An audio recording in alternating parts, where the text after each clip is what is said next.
विदर्भ न्यूजला एक दिवस आठवतो, तो दिवस म्हणजे 22 मार्च. 22 मार्चच्या आधीपासून डॉक्टर श्यामसुंदर निकम हे मार्च महिन्याच्या कुठल्या प्रकारे तयारी आपल्या कोविडची करत होते, तेव्हापासून तर आजतागायतपर्यंत संपूर्ण अमरावती जिल्ह्याला कोरोनापासून आता मुक्तता देण्याच्या मार्गावरती जवळपास अमरावती जिल्हा येऊन पोचलेला आहे. अशा 8 महिन्याच्या या प्रदीर्घ कालखंडामध्ये एकही दिवस आजारी न राहता, एकही दिवस कुणाचे फोन न उचलता, कुठल्याही प्रकारची चिडचिड न करता एक कोरोना योद्धा म्हणून ज्याने अविरतपणे आपलं कार्य नित्यनेमाने निभावून नेलं आणि वेगवेगळ्या संकटांचा वेळप्रसंगी सामना करून सुद्धा अमरावती जिल्ह्याला कोरोनामुक्त करण्यामध्ये ज्यांनी आपलं यश जवळपास खेचून आणलेलं आहे, असे डॉक्टर श्यामसुंदर निकम हे आता विदर्भ न्यूजसोबत आहेत. सर, विदर्भ न्यूजच्या या कार्यक्रमामध्ये आपलं स्वागत आहे. मला आपल्याला एक महत्त्वाचा प्रश्न असा विचारायचा आहे की अमरावती जिल्ह्यात जर एकंदरीत आपण परिस्थिती बघितली तर अमरावती जिल्ह्यामध्ये मधुमेही रुग्णांची संख्या किती आहे आणि त्यांच्यासाठी आपल्या जिल्हा सामान्य रुग्णालयामध्ये कुठल्या प्रकारच्या सुविधा आपण नेहमी देतो, आणि बालकांमध्ये इन्सुलिनचं जे प्रमाण आहे तर त्यांना इन्सुलिन देण्याची कुठल्या प्रकारची व्यवस्था ही मोफत आपल्या जिल्हा सामान्य रुग्णालयामध्ये राबविली जाते का? आपण एक विषय घेऊ.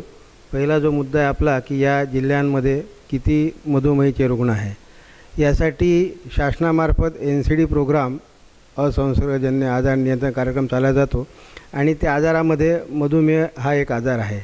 त्या दृष्टीनं आमच्याकडे 30 वर्षावरील जी पॉप्युलेशन आहे आपली, त्या संपूर्ण पॉप्युलेशनचं आपण स्क्रीनिंग करतो आहे.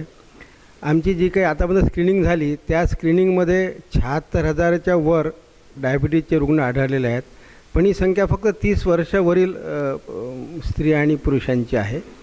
आणि त्यामध्ये 56,000 रुग्ण हे आमच्याकडनं औषध घेत आहेत. जे काही उरलेले 20,000 आहेत त्यामध्ये 20,000 जे आहेत ते अमरावती जिल्ह्यालगत जे काही जिल्हे आहेत त्या जिल्ह्यांमधले आहे. आणि या रेग्युलर 56,000 रुग्णांना आमच्याकडनं औषध दिलं जात आहे. दुसरं, जे काही ज्युव्हेनाइल डायबिटीस म्हणतो आपण, म्हणजे बाल रुग्ण डायबिटीजचे, त्यांच्याशी एक्झॅक्ट आकडेवारी आमच्याकडे नाही आहे, कारण की जो काही आमचा प्रोग्राम आहे त्या प्रोग्राममध्ये आपण फक्त 30 वर्षाच्या वरीलच लोकांची तपासणी करत असल्यामुळं. पण मला असं म्हणजे आजही आमच्या ICUमध्ये एक डायबिटिक किटोॲसिडिटीचा मुलगा आहे. म्हणजे बऱ्यापैकी प्रमाण आहे हे आपल्याला मान्य करावंच लागेल आणि आहेत. माझा एक जगताप सर आहेत किंवा डॉक्टर डपळे साहेब आहेत, ही लोक जी काही डायबिटीज क्लिनिक चालवतात तर त्यांच्याकडे बरीचशी माहिती आहे. आणि त्या दृष्टीनं आम्ही मागच्या वर्षी एक शासनाकडे प्रस्ताव पण पाठवला होता की हे जे काही ज्युव्हेनाइल डायबिटीजचे पेशंट्स आहेत त्यांना आपण इन्सुलिन पुरवू म्हणून. आम्ही तो प्रस्ताव DPDCतून टाकला. मी जेव्हा त्याचा फॉलोअप घेतला तेव्हा मला असं सांगण्यात आलं की आता सध्या ज्या काही शासकीय आरोग्य विभागाच्या जे काही शासकीय यंत्रणा आहेत, मग ते सार्वजनिक आरोग्य विभाग असेल किंवा DMAR असेल, ज्यांच्या अंडर सगळे मेडिकल कॉलेजेस येतात, किंवा ESIS असेल, या सगळ्यांसाठी औषधाची खरेदी प्रक्रिया हाफकिनमार्फत राबवल्या जाते. आणि म्हणून ही सगळी इन्सुलिन नावाचं औषध हे आपल्याला हाफकिन पुरवेल अशा प्रकारचा मला त्यांनी संदेश दिला. आणि त्यामुळं तो जो काही आपला प्रस्ताव होता त्याला थोडं बाजूला ठेवलं.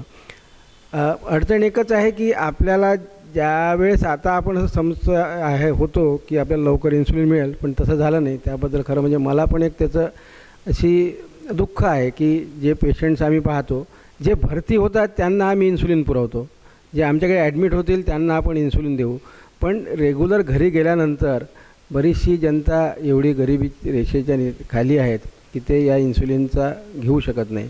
पण तरीही जगताप सरांसारखे जे काही समाजसेवी रुग्णांची कळवणूक असणारे जे आपल्या अमरावती जिल्ह्याला लोक लाभलेले आहेत त्यांच्यामार्फत ते हे पुरवतात. मध्ये माझ्याकडे पण एक NGO होती ज्यांच्यामार्फत आपण दरवर्षी काही भागांमध्ये, जसं मोर्शी भागातल्या काही ज्युव्हेनाइल डायबिटीसला आम्ही इंजेक्शन इन्सुलिन पुरवत होतो. नाव न सांगण्याच्या अटीवर त्या व्यक्तीने आम्हाला दरवर्षी 3 लाख रुपये ते डोनेट करायचे आणि त्या पैशातून आम्ही इन्सुलिन पुरवत होतो.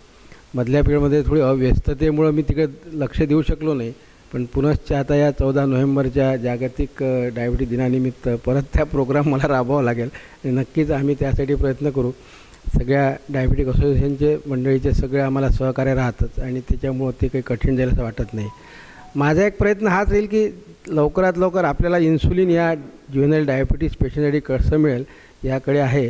आणि यावर्षी जी काही खरेदी असेल त्यात जर इन्सुलिन लवकर मिळालं तर आपल्याला जी खरी अडचण आहे, जे मुलं बिचारे नंतर इन्सुलिन न मिळाल्यामुळं डायबिटीक किटोॲसिडोसिसमध्ये जातात आणि मग सिरियस होऊन आमच्याकडे येतात, त्या अशा प्रकारची पाळी त्यांच्यावर येऊ नये हाच एक आपला सगळ्यांचा प्रयत्न राहील.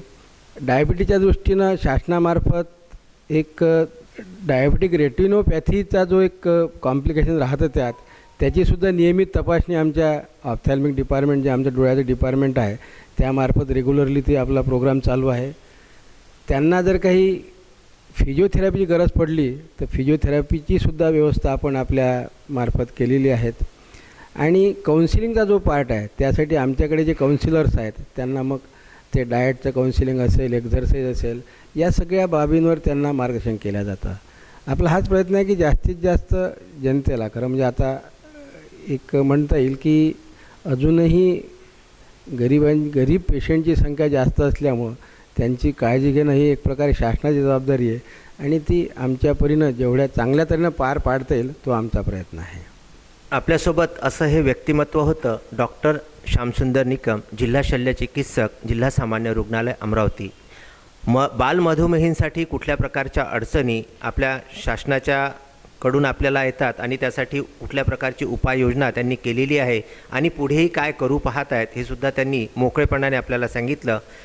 मधुमेह हा जरी रोग आज त्यांनी सांगितलेलं असलं की जवळपास 75,000 रुग्ण असले, 76,000 रुग्ण असले, त्यापैकी 56,000 रुग्ण हे अमरावती जिल्ह्याच्या जिल्हा सामान्य रुग्णालयाकडून औषध घेतात आणि इतर रुग्ण हे आजूबाजूच्या शहरातले किंवा आजूबाजूच्या जिल्ह्याच्या ठिकाणचे असल्यामुळे ते कदाचित त्या ठिकाणावरून औषध घेत असावेत. मात्र बालरुग्णांसाठी जी इन्सुलिनची असुविधा सध्या तरी अमरावती शहरामध्ये किंवा जिल्हा सामान्य रुग्णालयामध्ये आढळते, त्यासाठी उपाययोजना करण्याचे प्रयत्नसुद्धा त्यांनी चालविलेले आहेत.